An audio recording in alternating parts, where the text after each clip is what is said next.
first one you've been in charge of. Tell me about this event, why it's so important to both the chamber and the community. Well, Greg, it's great to be here this morning, and yes, you're right. I've been to a number of these legislative breakfasts, and this is an opportunity for us to hear from our legislators who are representing us in Columbia and to hear what they think are priorities, but also I've got a little bonus question at the end that I'm excited about hearing what they believe that they can do outside of legislation to benefit the people of Anderson County. And really, that's why they're elected, that's why the chamber exists, and that is exactly what we want to do as a chamber.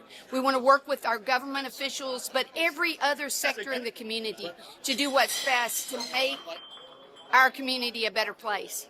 And this is a standard event. The chamber's been doing this a long time. We're going to see more events like this from the chamber and engaging the whole community.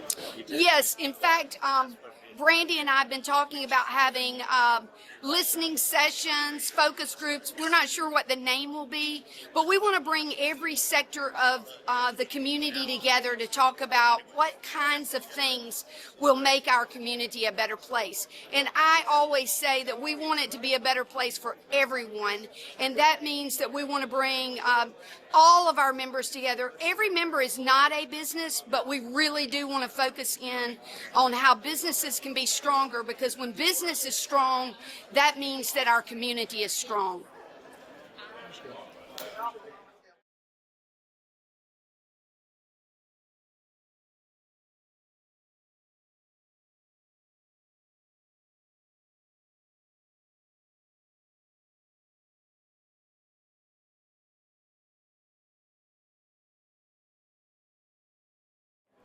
Good morning and welcome to our annual legislative breakfast. My name is Brett Justice. I'm the proud chair of this year's Anderson Area Chamber of Commerce. I also serve on the executive team at ANMED. In fact, this week marks my 4th anniversary here in Anderson. You know, we all know as a chamber that having legislators who understand the values and benefits of strong business community will enhance the new business development, build and strengthen a workforce, and add a tax base to building a better community for everyone. I want to thank everybody for joining us today. We have legislators who have the opportunity to share their opinions and priorities for this legislative session. I also want to thank our board of directors, many of whom are here this morning. If I could ask each one of them to stand and be recognized. Good. Thank you for your leadership and partnership this coming year. At this time, I'd like to call Courtney White, where is she? There she is, right in front of me, to come up and provide our invocation and lead us in the Pledge of Allegiance. Thank you, Brett, and good morning to everybody. If you will pray with me, please. Heavenly Father, we gather this morning with gratitude for the blessings you have given us and for the opportunity to come together as leaders and servants of Anderson County. Guide our discussions today that they may reflect your will and serve the greater good of all. Help us to look beyond divisions and focus on what is best for everyone in our community. Teach us to listen with open hearts, value every voice, and lead with fairness, integrity, and compassion. We lift up our legislators, businesses, organizations, and workers. May they thrive and continue to contribute to the well-being of our community. Bless this meal, the hands that prepared it, and the fellowship that we share.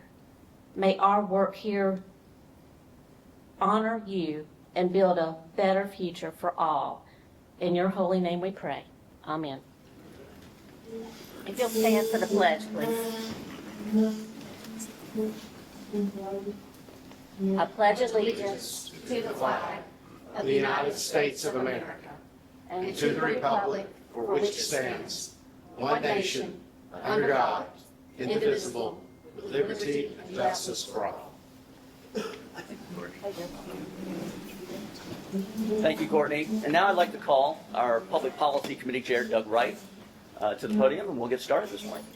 As chair of the Public Policy Committee, I just wanted to thank everybody for being here. I want to thank our legislators.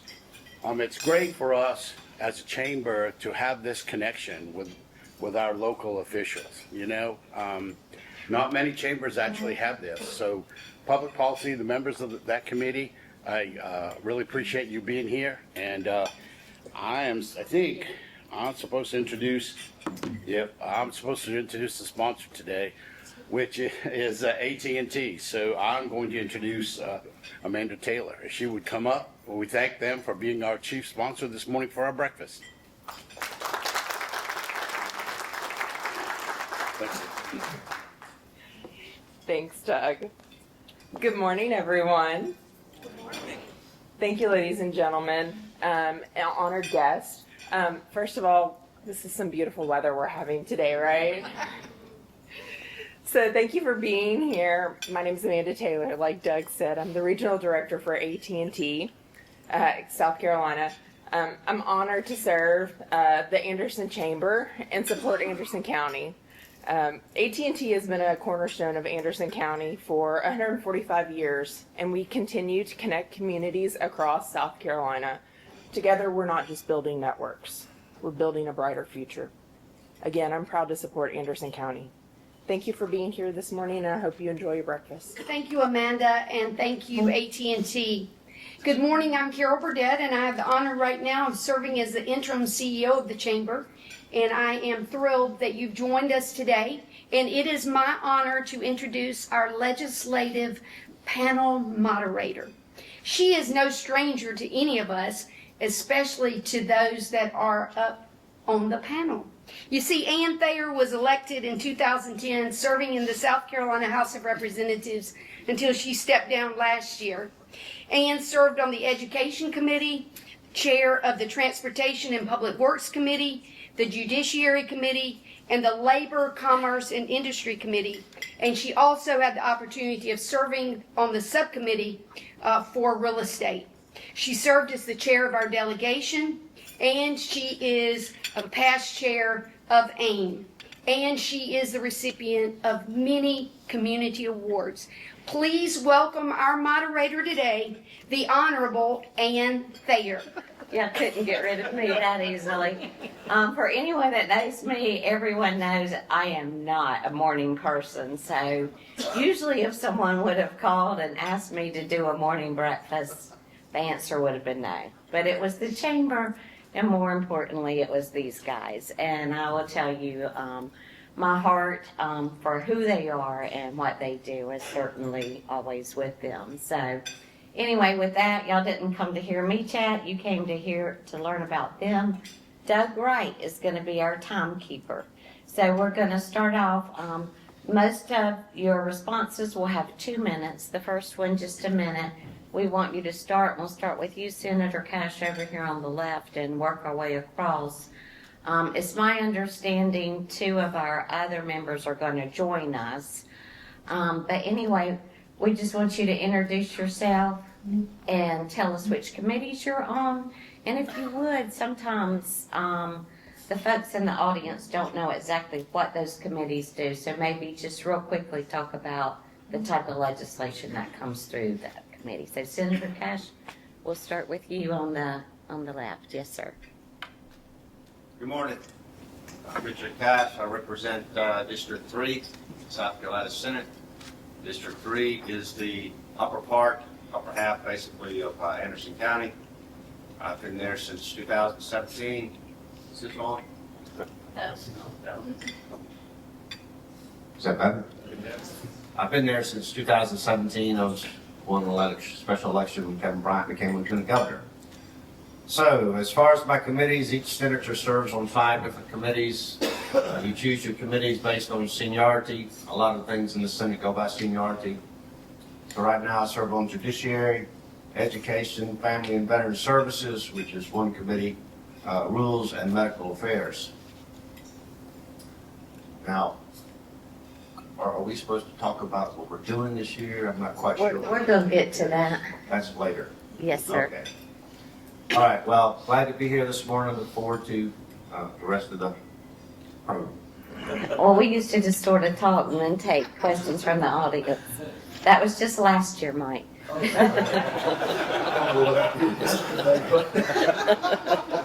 dad, who's 91, says that gets worse, by the way. Everybody here? My name's Mike Gambrell. I'm in the South Carolina Senate. I've been in the South Carolina Senate since 2016.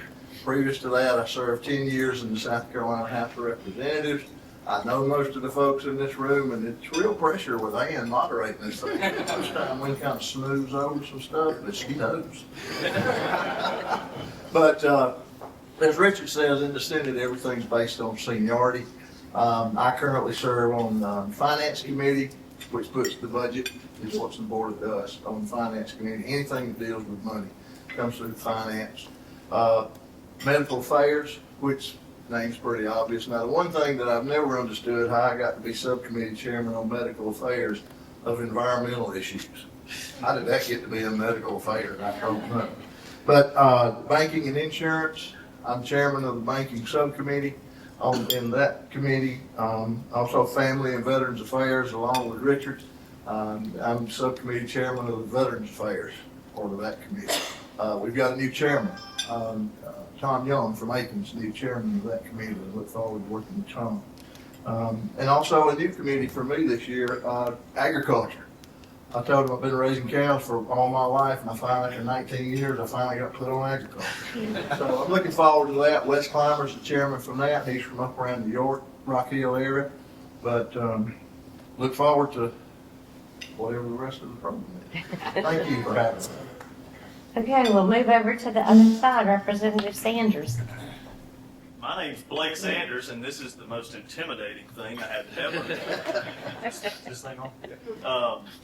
Yes, so I have to explain to people that I did not take Representative Thayer's position. She willfully retired, and I ran for her office. So I represent District 9, which is Pelzer, West Pelzer, Williamston, everything between Midway Road and 29, and half of the city of Anderson. So it's a long linear district. I'm fortunate that I get to serve on the 3M committee, Medical, Military, and Municipal Affairs, with a subcommittee of Municipal Affairs. Thus, 12 years of local government service, they put me on Municipal Affairs. Those will be things related to zoning, planning, municipal elections, and then I'm also on the Legislative Oversight Committee. And so Legislative Oversight reviews every state agency every 7 years, and I'm on the subcommittee that's reviewing the Conservation Bank and the Department of Employment and Workforce. So I look forward to the rest of the program as well. You should, especially. Good morning. My name's Don Chapman. I'm the District 8 representative and that's Western Anderson County. It basically takes in from South Main all the way to the county line, from exit 4 to 19, a little bit of 21. But I too, it's kind of odd. Ann's we've probably known each other 20 to 25 years, because she was my representative when Amy and I lived on Boulevard, and further down in Stonebridge. But this is kind of interesting that you said it was going to be a surprise. So I was on Ag last year, and I was on Rules with Chairman Thayer. This year I've been moved to LCI, which is Labor, Commerce, and Industry, and excited to get that position. Also, I have two subcommittees, Business and Commerce. I've been in business for 31 years, so I think that's hopefully to be an asset to that. And then second is real estate, which my wife is a real estate agent, and we're familiar with the development side and real estate side. Other thing I asked to be on and was elected was the O&M, which is operations and management of the building and grounds for the house area. So excited to be here. Excited to hear what you have to say. Thank you. And just so you know, that since the others aren't there, just so you can kind of see how our delegation is spread out, Representative Gilreath, I believe, is on education. Is Representative Beach still on 3M with you, Blake? And Representative Cromer, I believe, is on Ag now. So anyway, so we have a good a good covering. We just don't have anyone on Ways and Means, which certainly we're gonna shoot for that. Representative Chapman. Your next move. Okay, so from this point forward, everyone's gonna have 2 minutes to answer all of the questions. And since Representative Gilreath couldn't be with us today, I'm gonna start with Representative Sanders. So you're gonna have the first question. And it's a hard question, so I'm just giving you fair warning, okay? So I want you to think very carefully. I want you to think very carefully about what it is that you're gonna say. So think for a minute, okay, before you respond. Are you ready? I am. You're sure you're ready? I'm just kidding. It's really a softball question for you. As a new legislator, what has been your biggest aha moment since going to Columbia? The biggest aha moment. Well, I'm a storyteller. Don asked me what story I was going to tell. My biggest. I don't think you're on, like, okay. It's on. I just don't have the entire mic on. What was the question again? Sidetrack. Carol messed me up. I'm only 42, Mike.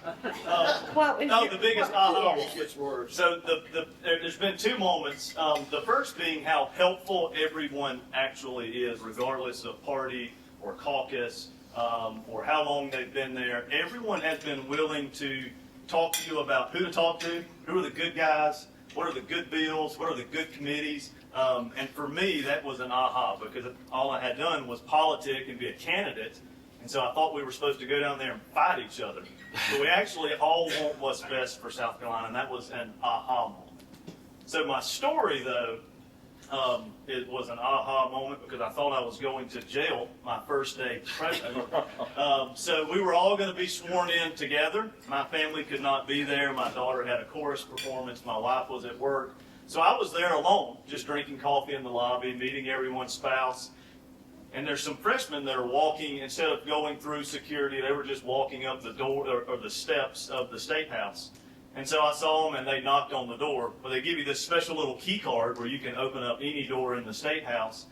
And so I opened up the door and let one of the freshmen in. And then I sat back down, and then another freshman come up and knocked on the door.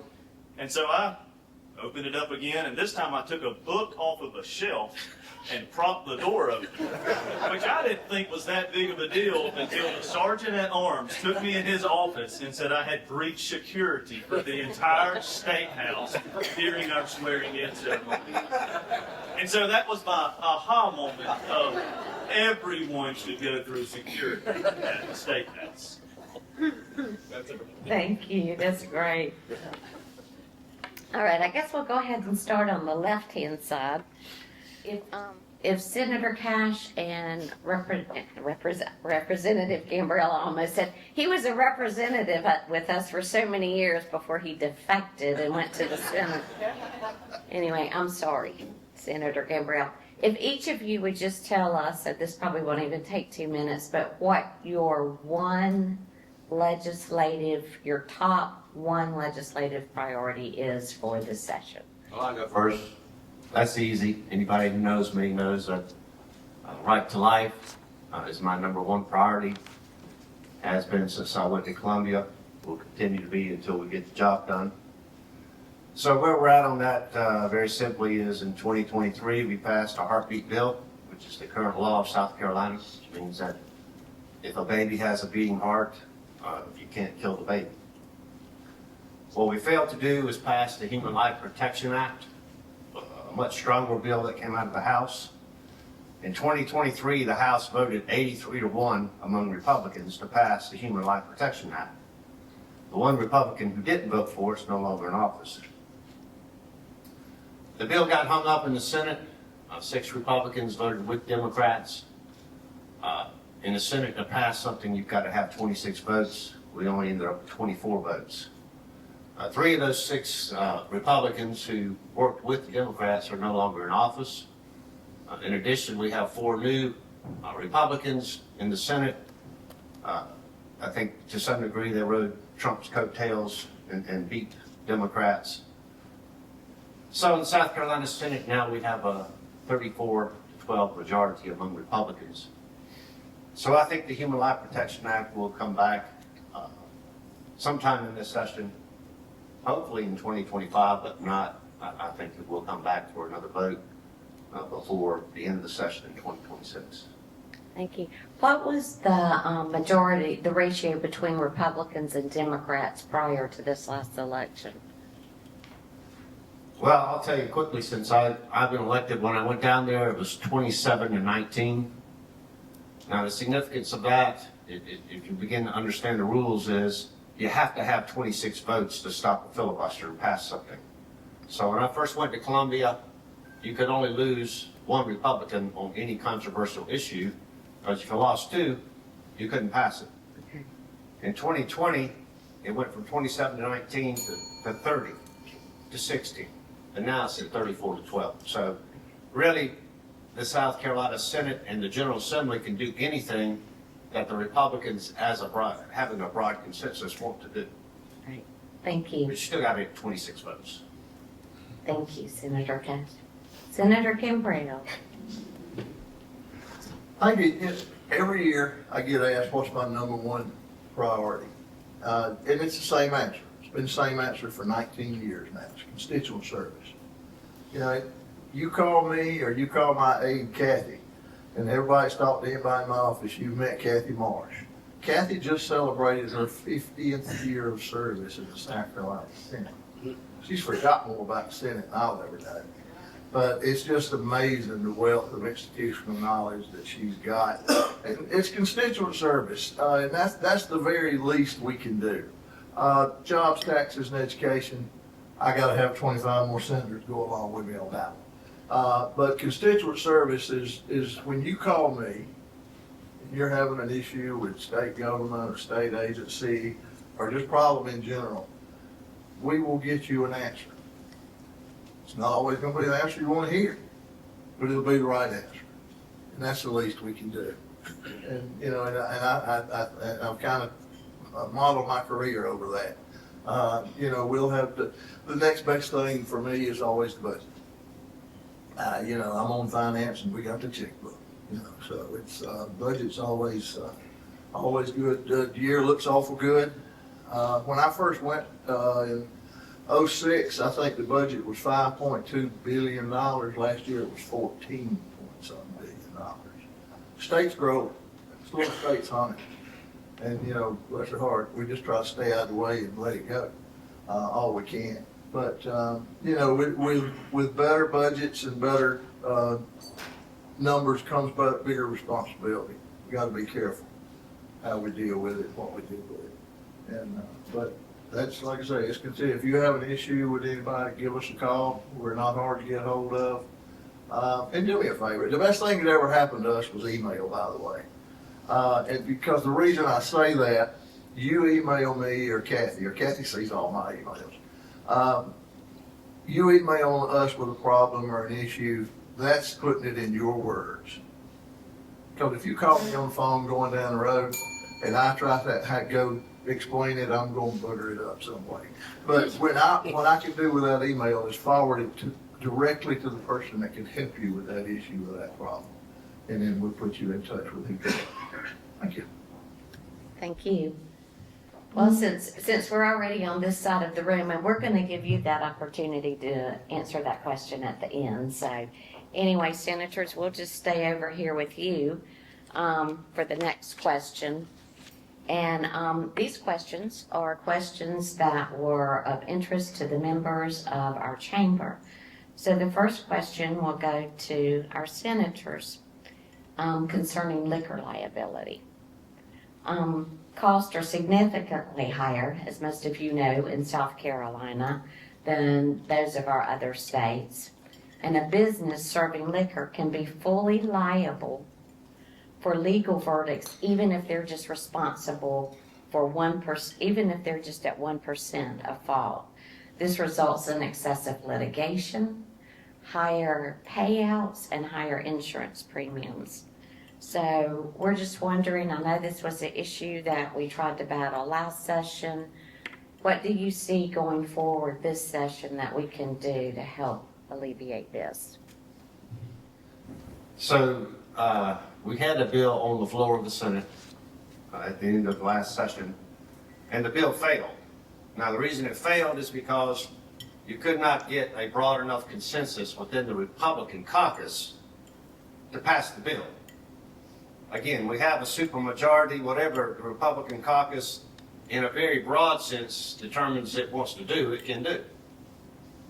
Now, in this particular situation, there's a number of attorneys in the body who favor the law a little bit more like it is than in changing the law, right?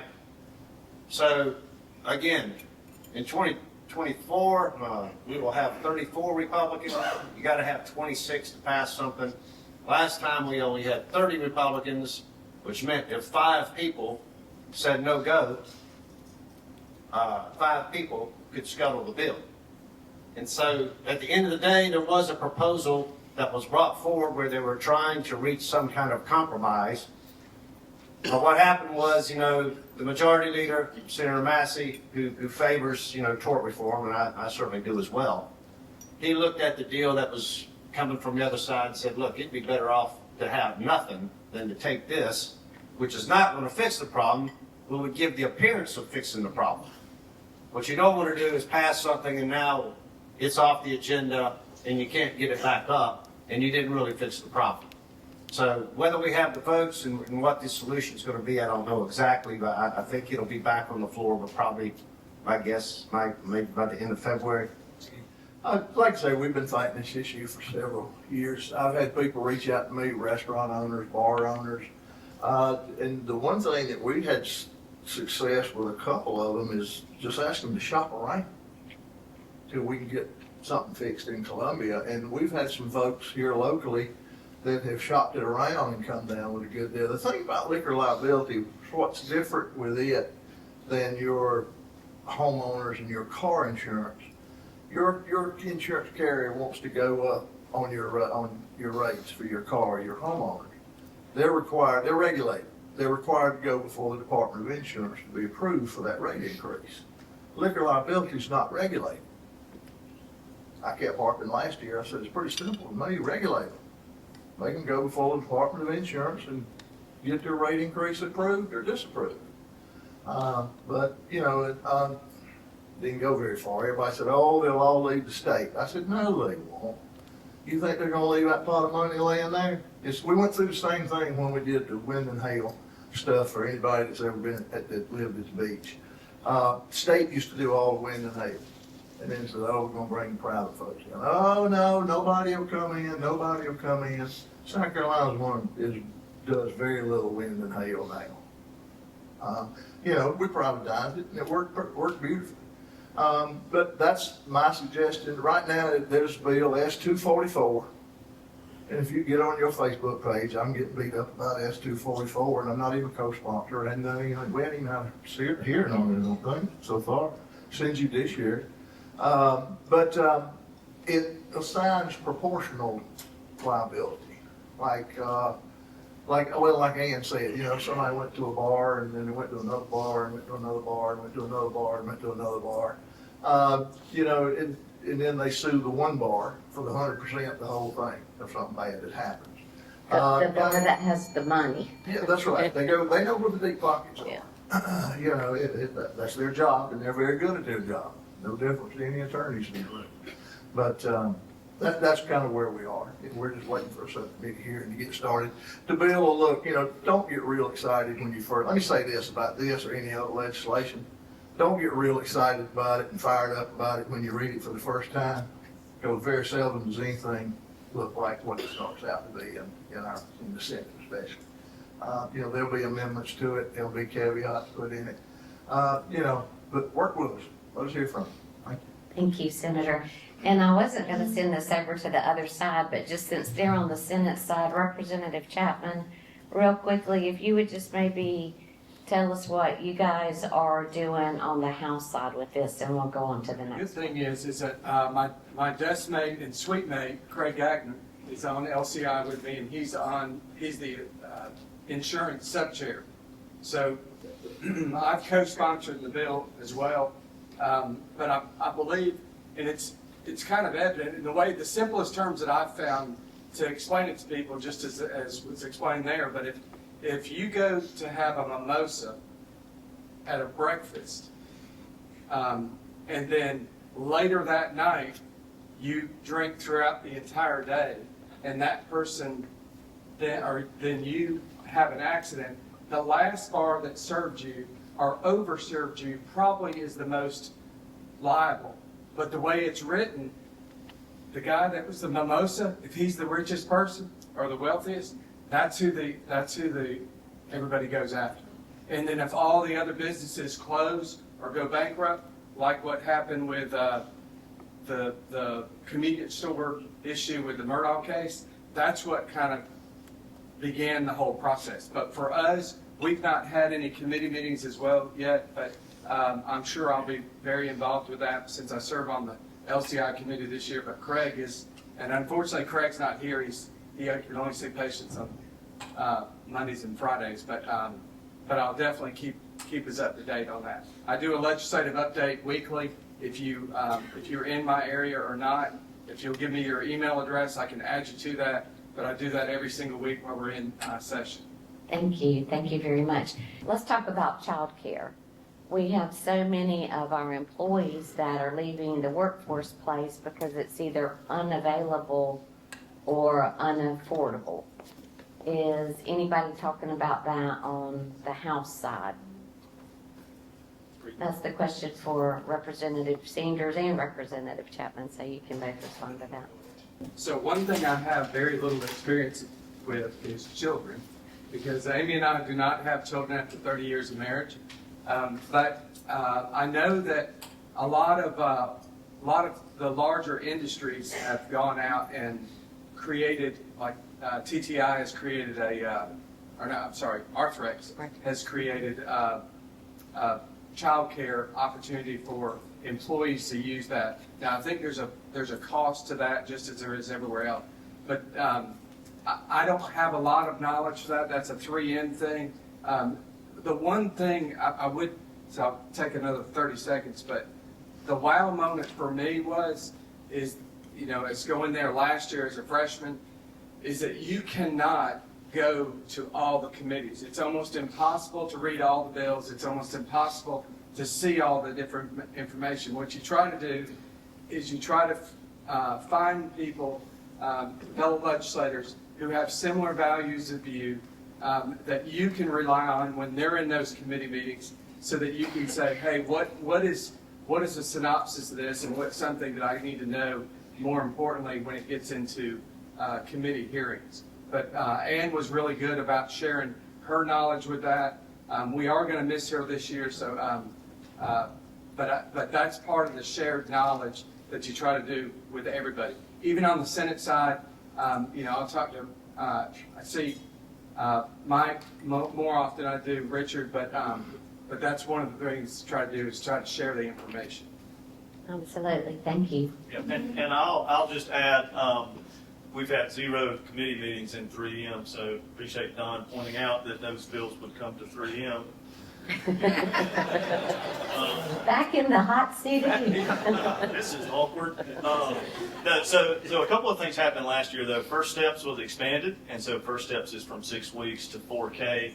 And there are some really good models that have been privatized or have been completed by nonprofits that I think that everyone should look at, not just the General Assembly. The first being the North Side in Franklin School and Spartanburg is a really good example of affordable child care in low to moderate income communities. That was a partnership between Mary Black, Spartanburg Memorial, Mary Black, Spartanburg School Systems, as well as Converse. And then Greenwood is also looking at the same thing with the Self Family Foundation and Self Regional Healthcare or Self Regional Hospital. So I think there are ways other than government getting involved, that there are ways that the local nonprofits, your local hospital systems, and your local school districts can partner to make that affordable as well. I'll give you an update when we get to 3M and we can see what bills are coming through that are related to child care. And as Don said too, I've got a weekly newsletter that I'll do my best to keep everyone updated on that. Thank you very much. And I'll just ask one of the senators, do y'all want to add to that? Do you know if anything's going, like rolling back regs? I mean, that seems like a really good first start. Yeah, okay. Everybody wake up. We are looking at cutting some of the regulations, and there's also a bill in Senate Finance right now that gives tax credits to industries that have kind of stepped forward and encourages other businesses and industries to step forward as far as child care. Just a little fact that you may not know, during COVID, 33% of child care centers in Anderson County closed and did not come back. And that's a burden on families. It is. But like I say, the Arthrex is starting theirs. I think First Quality is either started there or talking about doing one. But there's a bill that we'll be trying to give some tax credits and some help. And again, I think this is, is that me or you? That's you, I think. This is sort of I wouldn't say a softball question, but an easier question. With the new federal administration, how do you feel this will impact South Carolina? Make South Carolina great again. South Carolina first.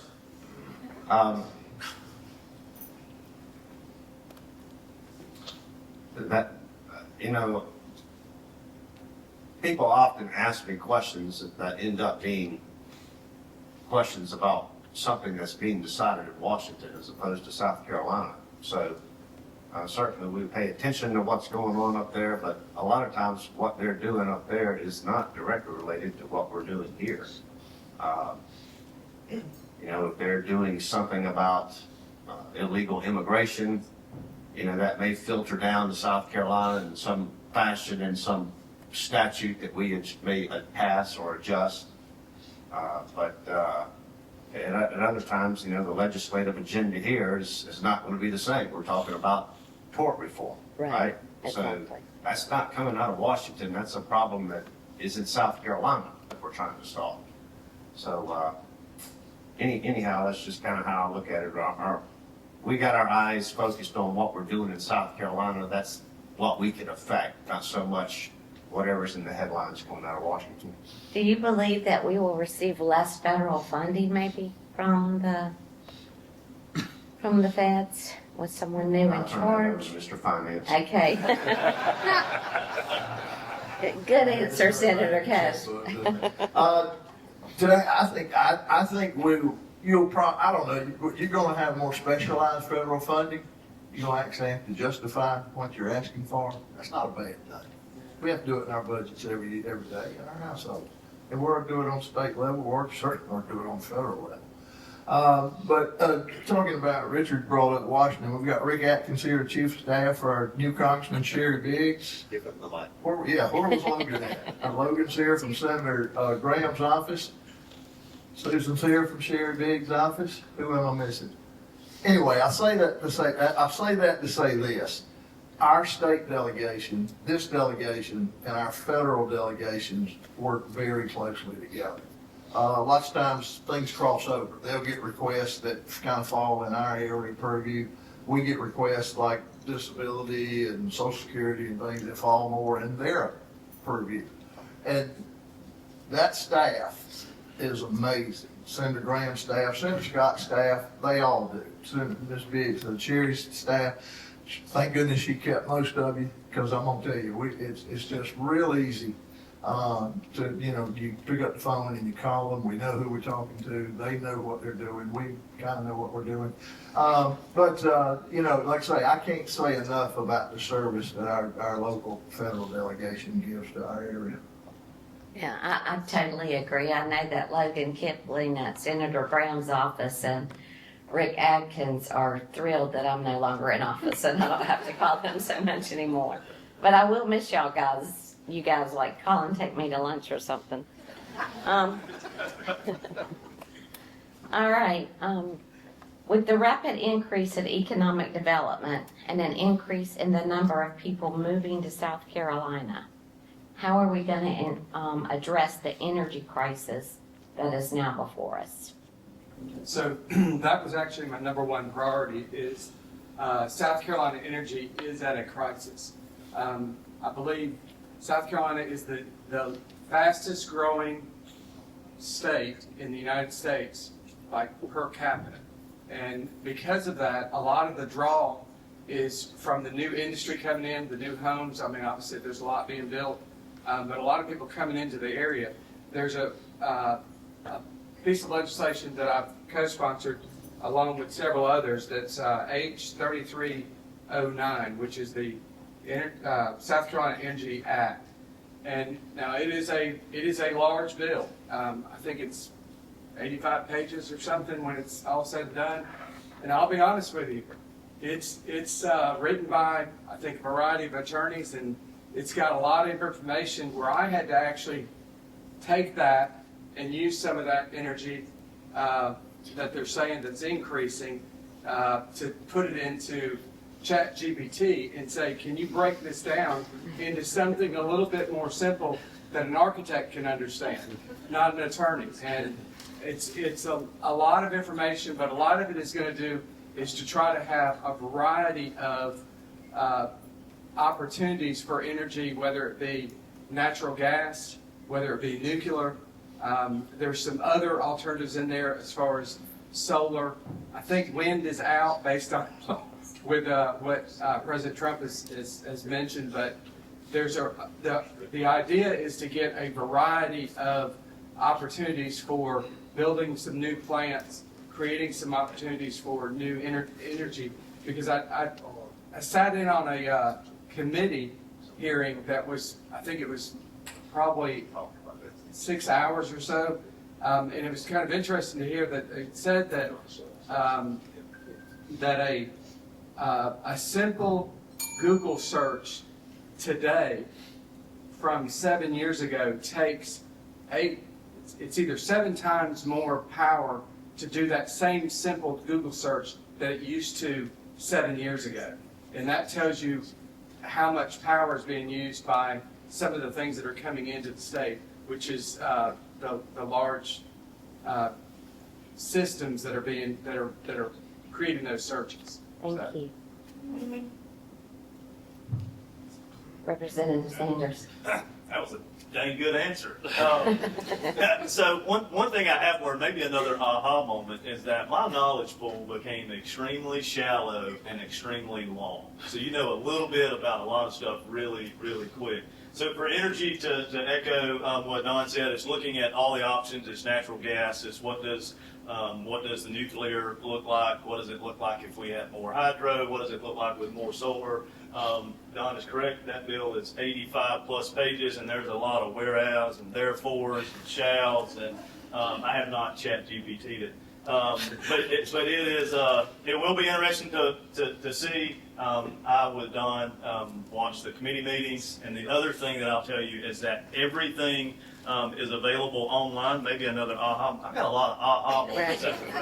Maybe another aha moment is that government is transparent if you know exactly where to go and look at it. Every committee meeting, every hearing, it's all recorded, it's all on video, it's all online for you to go and watch as well as read the 60-plus page bill. Right. But, sort of parlaying back to the last question, I think that's one of the things that's going to be very helpful as we go to face the energy crisis, is I do believe that from the new administration coming down, we're not going to be as hamstrung as we were prior to this. So maybe that'll actually help as we start to look at some of this. All right, back to the other side. Education is always a big topic at the State House. Can you talk about anything, and I don't care, you can go from K through 12 all the way up to college tuition, but what do you see as being some of the biggest issues with education, and what are some of your priorities in that area? Well, the biggest priority is we have to fix the last education bill that passed. Allow for educational savings accounts. The Supreme Court struck down the law we passed in the middle of a school year, which meant that people who had applied and were accepted into the program to get the funds were halfway through the year when this happened. And so that is actually probably the first bill that the Senate will take up. Will be a fix to that to address the concerns that were raised at South Carolina Supreme Court level, so that so these people who are in the middle of this are not left hanging. So that's where we're at right this minute. As Richard said, we're in the middle. I think it's 62. Anyway, those numbers don't mean anything to you. We're debating a voucher bill to where if, the way the program started out years ago, it was for, and I see Brian White in the back of the room. Brian was the architect of one of the first bills that we did, and it helped special needs and underprivileged, am I saying that right, students? And it was within so many 100% of the qualified. And then our special needs students, sometimes if the school they're in just is not no fault of the school, they just can't offer the services that student needs. So that bill gave them a possibility of going to a school that did. We've tried to enhance that this the one amendment that I've drawn up and we had last week and it passed, we want to be very careful that this bill, if you open it up completely, the very folks that we're trying to help, special needs, the underprivileged, the system's going to get filled up with people that can afford to send their kids to private school anyway. That's what we've got to guard against. It's capped at 15,000, I think now is the way I understand it to begin with. But we want to be careful with this bill that we don't defeat the original purpose of what we started out to do. And I think we'll get there. Right now, I think the last thing we carried that bill over, I think, last week. Toward right on Thursday at the end of the session. But anyway, there's going to be a ton of amendments, and it's like I said on other things. But once again, I think most of our colleges and tech schools have frozen tuition again this year. Yes. And that's always good. It costs us more, but that's okay. But like I say, y'all, we're lucky. Where we're standing. Whoever thought Anderson University would be what it is right now? My goodness, Dr. Whitaker and his staff have just done an unbelievable job with what they've done here. We've got somebody got me. But anyway, I see Courtney from Tri-County Tech's here, and I'm gonna go over, Doug, so just put the bell down. But with Tri-County Tech's here, and let me tell you something, we are just blessed. Tri-County Tech's not only the best technical school in the state, it's one of the top 10 in the country. In the country, for crying out loud. It's right here in Pendleton. And but we're very lucky. There's plenty of opportunities for our students. There's no excuse for any student that wants to go get a higher education now to go get one. There's nothing standing in their way. And I was going to mention former Representative White, just so y'all know that there is life on the other side. Representative White, former Representative Cooper, and former Representative West Cox, and we've started a little club, so when y'all get out, y'all can be members. And it's called WOWs, and it's for We Once Were Somebody. And because when you're in politics, you're always still a political junkie, as boring as it may seem to a lot of you here. But anyway, so we try and get together at least about every 6 weeks and just still talk politics and rehash old fun aha moments and those kind of things. So, okay. Last question, other than we'll come back to your number one priorities, but our industries are always telling us more workforce development initiatives are needed to help businesses and employees adapt to changing industry needs and to contribute to economic development. What are your thoughts or ideas as to how the General Assembly can help mitigate this? So Not really good question mitigate. for Don. Assist, I should say. So there's a couple of thoughts, and I'm going to go back, and you can put the bell up too, because I'm going to go back because I want to answer some of the other things that were said as well. I think it starts with education. I do believe that public education matters, and that school choice is not a bad word. I think there are ways to integrate. I can say that District 1 and District 5 and our career and technology centers are strong. Our technical schools are strong, and it's about growing, kind of first off, that workforce.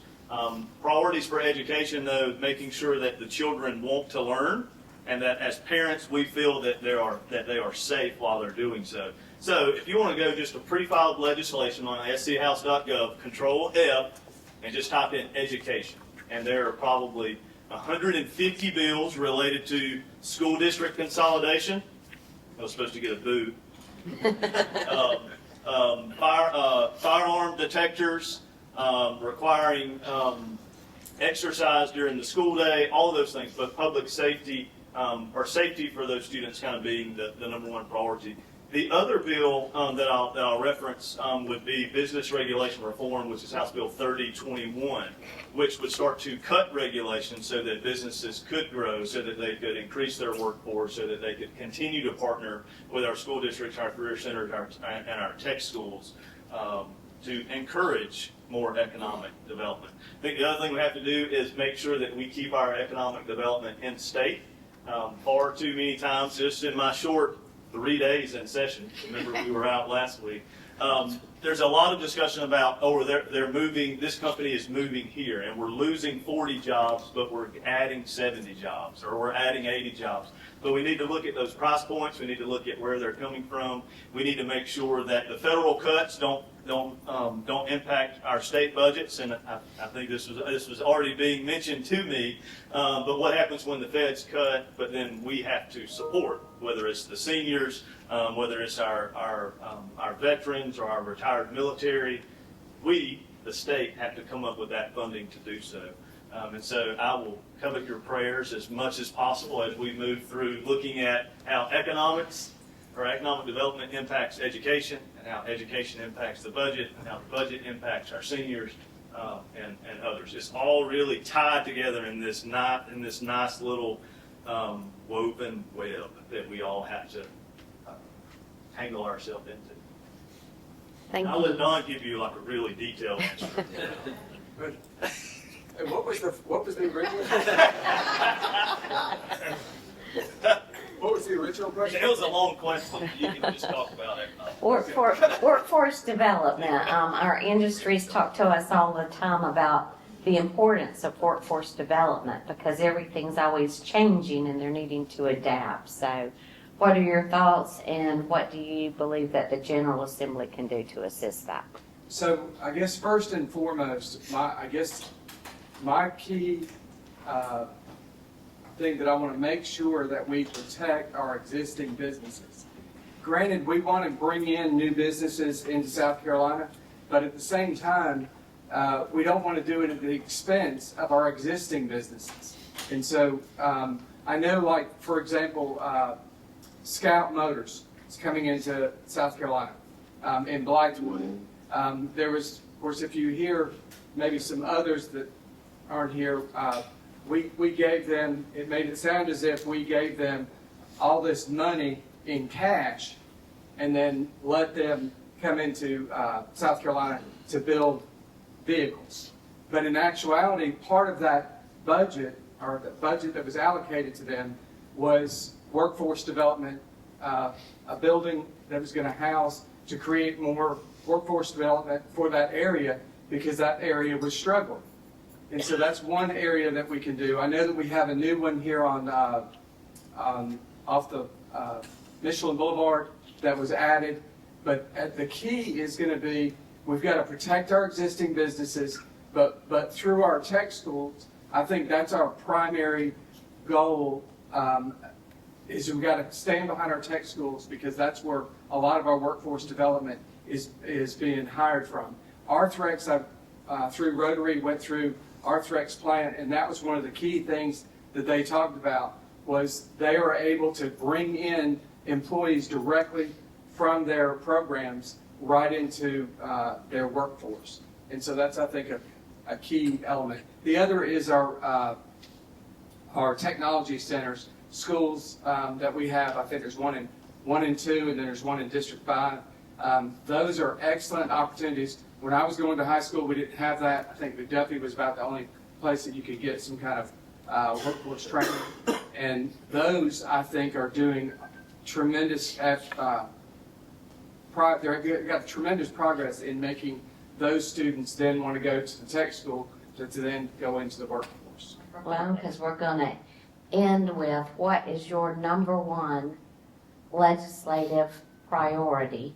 And then just let me add, since the others didn't show up, we have a little bit more time. Give us your one legislative priority, and if there's anything else that you didn't get to say to these folks today, if you'll do that in 2 minutes. Okay. All right. So the number one priority I already mentioned, I believe, is going to be the energy for South Carolina. I circled that as number one. I did make notes from the previous year that we were here on mostly business type things. So the second one would be H3021, the Small Business Regulatory Freedom Act, and that is to reduce the regulatory burdens by 25%. So I think that's again, we want to try to do everything we can to protect our small businesses. They're the backbone of South Carolina and across the United States. And then the third one I had was liquor liability, because I think it's unfair for the way the system is now. I have a spreadsheet that I did that gives me all the puts all the legislators, all 124 of them.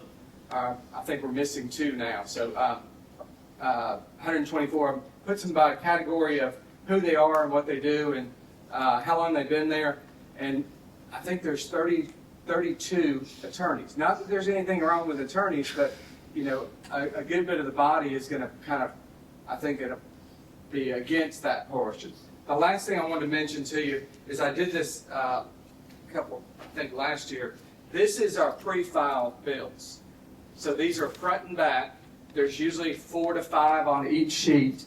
And what I do, because being a new guy, the one thing you have to do, the wow moment, is how much reading you do. And how many times you're on the phone call with a constituent. This constituent service, Ann was probably one of the best at it. I tried to follow her lead. Amy tells me sometimes just turn off my phone and put it down because I'm on the phone so much. But the oddity is that every one of these is a pre-filed bill. So there's 600 here. That was just for the first reading that you had to kind of go through. So what I created is a tab system that says, okay, I'm interested in this, or I'm really, really interested in it. It has a different color tab. And then, and absolutely no way I would ever vote for that. I put a red tab on it to make sure we don't get to that. But the oddity is that when you go through all these, you put your name on a co-sponsor bill. Some people don't do that. I go ahead and do it up front. But the one thing it does do is, man, it gets the emails. Because people are going to be for or against it. They're going to call you and tell you across the state if you're for or against something. Mm-hmm. And the last thing I want to, I'm going to go over.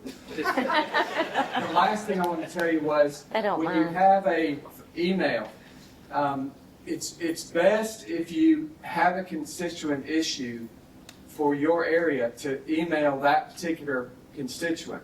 Because what I do is we get blanketed emails. It's maybe some organization will note that as you need to contact your legislator. But what they do is they attach that email to all 124 of us and hit send. And so I may get something about a bill that's somebody in Myrtle Beach asking me. Well, there's no way that you can answer all those emails. So what I do is I define it down to, if you're in Anderson County, I'll do my best to return it, but the first priority is District 8. And that's just that was my wow moment. It was like, oh my gosh, how many emails I'm getting. There's no way you can respond to all of them, so that's why you try to break it down to specifically your representative. And listen, this guy is the most organized. I mean, he color codes everything. I mean, it's amazing. I wish you'd come over and set up my office. Anyway, I'll pay you. You can do that in the off session. Representative Sanders. Yep. I'll just start with, that's not a lot of red on Don's folder right here. So he's not voting against everything. That's a magenta color. Just want to clarify. Actually, For Don. So first thing is constituent service. To echo Don, I learned from Representative Thayer. I learned from Representative Gambrell, now Senator Gambrell. I learned from Senator O'Dell. That's what number one is. I am still a freshman, so I respond to every email. I don't give a hell if you're from Myrtle Beach or not. I'm responding to this because at some point you may move to Anderson County like everyone else in Ohio is moving. I want to make sure you know that I'm your representative. I think the second thing is leading with civility. And one of the things that the freshmen did this year is we all got together and we just had our names on. It didn't say R.D., it didn't say what caucus you were a part of, and we all got together and you had to put on a wall what year you got involved in public service and why. And it was a humbling moment when you hear, like, I just thought it was cool, so I wanted to be involved in local government, or I lived in a small town. But then you have legislators from across the state that say, I wanted to be involved because my child has cancer, and I want a St. Jude's in the Low Country. And it's like, holy crap. I may not vote with them, but I know that they're a person, and I know that they're human, and I know that I can discuss issues with them. So leading with civility is the second thing, and it probably rivals constituent service. The bills that I'm looking at, I love public safety. Mr. Harris is here just backing the blue. How can we be involved? How can we make sure that our sheriff's department is strong, that our local municipal departments are strong? You'll see felony to stop for blue lights come through this year. It's currently a misdemeanor. So hopefully that'll be a felony. Another one is the HALO law, which was passed in Florida, which would put a buffer around our first responders. Doesn't mean you can't video, doesn't mean you can't do anything, but you can't interfere with what they're doing, whether they're saving lives. So that goes for EMS, for fire and others. And then 12 years in local government, I want to make sure that I continue to touch the 4 municipalities within District 9, Belzer, West Belzer, Williamston, and Anderson. So there's some election bills that have been pre-filed. I don't know if you know this, but even if one person is on the ballot in the city of Anderson, you still have to have an election, which costs city taxpayers money. So how can we make it so that you don't have to do so? And then the other would be there are 59 cities in South Carolina that do not have an equal opportunity to have public safety departments. It's because they do not have an ad valorem millage as part of their tax base. And so you'll see that coming back through. It's only been through for about the past 25 years. But hopefully this is the year to do so. And we have 2 of those municipalities in Anderson County that currently do not have a millage. So this would give them a chance to have their own public safety departments. Is there anything else? I know we've already talked about your number 1 priority, but is there anything else that either one of you senators would like to add that you would like for everyone to know, how to get in contact, anything that you'd like to add? You're good, Senator Cash? You're good. Well, anyway, I just want to say thank you. I know what a hard and difficult job it is that you all have to do, and I think I can speak for everyone in here.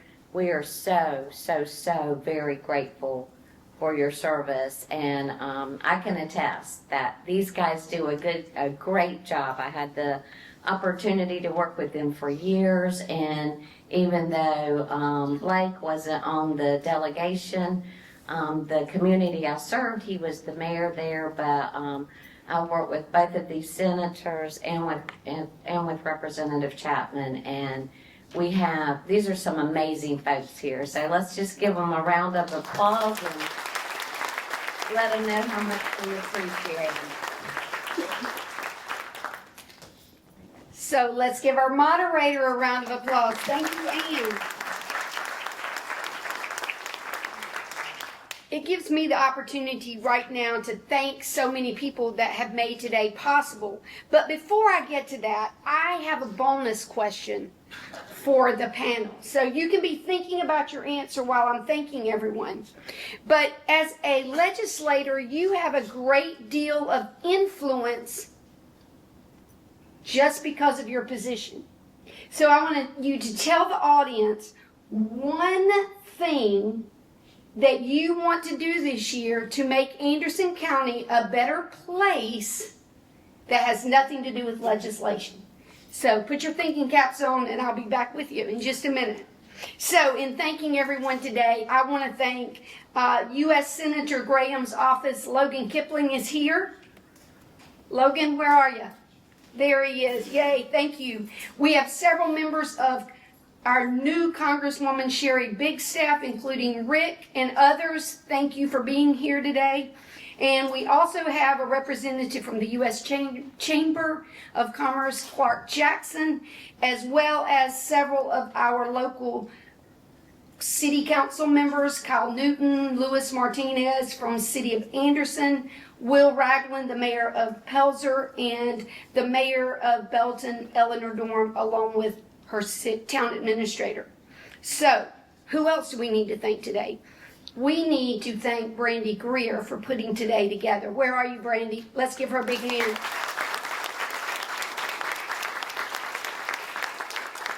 We want to thank Doug Wright, who chairs our Public Policy Committee, and the entire committee, our Board of Directors who are here today, our sponsor, AT&T, and Amanda Taylor. I also want to thank AU, Dr. Evans Whitaker, and his team for having us, those who prepared our breakfast, served our breakfast. We also want to thank Leadership Anderson, class number 40, for being here. Give them a big round of applause.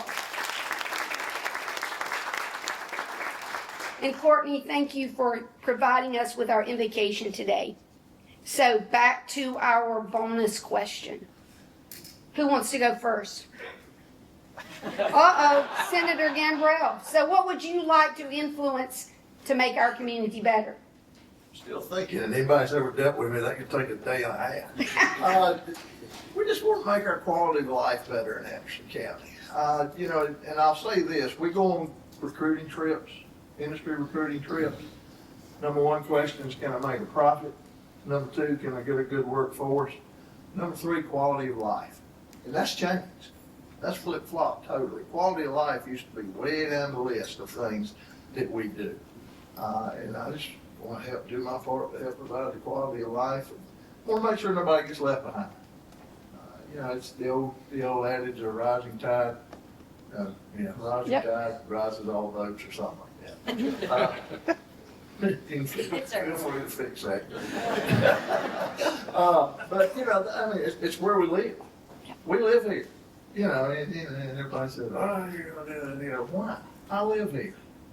And, you know, like, I'm born and raised here. My house turned 100 years old this year. I'm not 100 years old, but I feel like it some days. But, you know, and we're Anderson County's changing. Used to be it was all rural. We missed out on some grant opportunities because we grew so much. We've now been classified as an urban county, and we missed it by 5,000 people. We missed out on a lot of opportunities because of that. Growth's not a bad thing, don't get me wrong. You know, I got 88 acres and I wish I had 188 more. But it's coming, whether we want to or not. As our governor says, you know, and I can't say enough good things about him and Master. I've been down there 19 years, and he's by far and above the best governor we've had to work with as far as what we do. You know, you can sit down and talk to him about anything. He's just a regular guy, and he's doing the job he always wanted to do, be governor of South Carolina. But, you know, just make everything better. Let's keep an eye on our growth. Make sure it doesn't get out of hand. And we're doing a good job. Our county folks do a good job. But, you know, like I say, just quality of life. It's going to be much briefer. Don't really have a ready answer to that question. You know, basically everything I'm doing is through the lens of my responsibilities and position here. Obviously, we all belong to different churches and some volunteer organizations and want to strengthen the community through participation in that. But other than that, just trying to do a good job to do the job we've been elected to. Thank you. Okay, back on this side. He told me I had to go first because I'm a freshman and I have to listen to the seniors. So for me, I think it's loving with compassion and leading with compassion, something that I can do with an individual, not as a legislator. One of the things that I found out, perhaps another aha moment, is when you're elected, every charity all of a sudden thinks you're rich, or every nonprofit thinks you have influence and they want your money. So I'm trying to volunteer more. I'm trying to lead with that compassion. And I encourage all of you to research your nonprofits, your local charities that are in Anderson County, and get involved. And so my hope is that something I can't do in Columbia, but I can do at home, is I can influence you to give with your heart, to love with compassion, to be involved in your community. I like that answer. Mine's a little bit more straightforward, but as always, I will always back our public safety. I've done that when I was on 13 years on city council. I always said that public safety is paramount to everything we do in government. And whether it be, we can get the best of schools, we can get the best roads, they're coming, the best parks, everything. But nothing can ever be as good as it could be if we don't have good quality public safety. And that's police, fire, and EMS. And so with that, I think I was the first representative in District 8 to bring money back to our local county fire departments. I got 6 different departments money that they requested for equipment, repairing their buildings, things like that, because whether or not you realize there's over 900 volunteer firemen in Anderson County, and if it weren't for them, we would be in a world of mess. But and then lastly is the military. I think we have a great military presence here with veterans, and so we'll always support them as well. Thank you so much. Let's give them all a round of applause. And my last thank you today goes to all of you. We cannot be a chamber without you as our members. Thank you again. Have a wonderful day and be safe.